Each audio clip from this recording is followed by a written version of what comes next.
Hi everyone, 2024-এর প্রথম দিকেই বাংলার একটা নতুন কাজ আসতে চলেছে বা নতুন একটা সিনেমা আসতে চলেছে, যেটার নাম হচ্ছে মেন্টাল।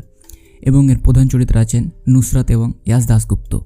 এবং এই দুজন নায়ক এবং নায়িকা যখন প্রথম ডেবিউ সিনেমা করে বা তারা যখন প্রথম বাংলা ইন্ডাস্ট্রিতে আসে, তখন তাদেরকে নিয়ে বিশাল একটা হাইপ ছিল এবং প্রত্যেকে বলতো যে এরা একটা সময় বিশাল সিনেমা করবে বা এরা দুজনে খুব ভালো সিনেমা জায়গায় পৌঁছাবে বা একটা অ্যাক্ট্রেসের জায়গায় পৌঁছাবে। কিন্তু তাদের যে সিনেমাগুলো ফলস্বরূপ সেভাবে কাজ করেনি আর করেনি। তো ফাইনালি লাস্ট এই যে সিনেমাটা এসেছে, এটা নিয়ে আমি কথা বলবো।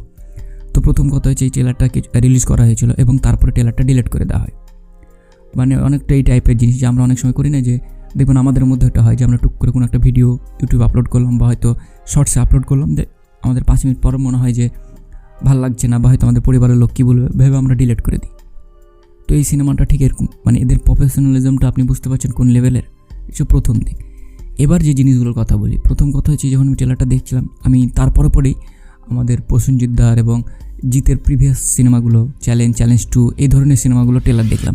তো আমি তখনকার ট্রেলার কম্পেয়ার করে দেখলাম যে তখনকার সিনেমার ট্রেলার এবং এখনকার সিনেমার ট্রেলার, তো ডিফারেন্টটা কী আছে। তো আমি সেটা অনুযায়ী বলবো, যেহেতু সিনেমাটার সেই যুগকার বানানো হয়েছে তো সেরকম করেই বলছি আমি।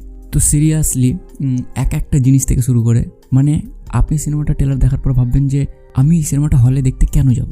প্রথম কথা, কাকে দেখতে যাব, ইয়াসকে না নুসরাতকে? নুসরাত আগে খুব ভালো ছিল, কিন্তু আপনারা নুসরাতকে রিসেন্ট যদি দেখেন তো আপনার মনে হবে যে একে নায়িকা কেন করেছে।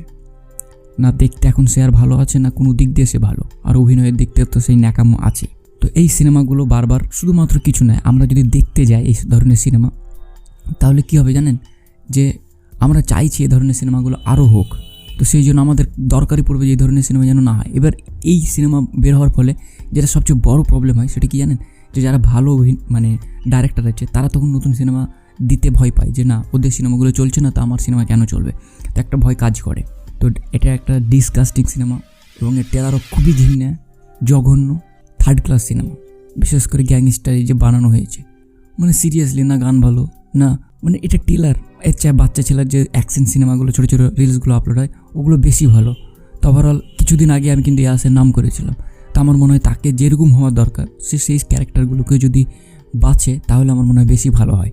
পরে সে এক্সপেরিমেন্ট করবে, যখন সে একজন নিজের অভিনেতাকে বা নিজের অভিনয়কে একটু করে পরিবর্তন করতে পারবে তখন তার ওসব কাজ করা উচিত।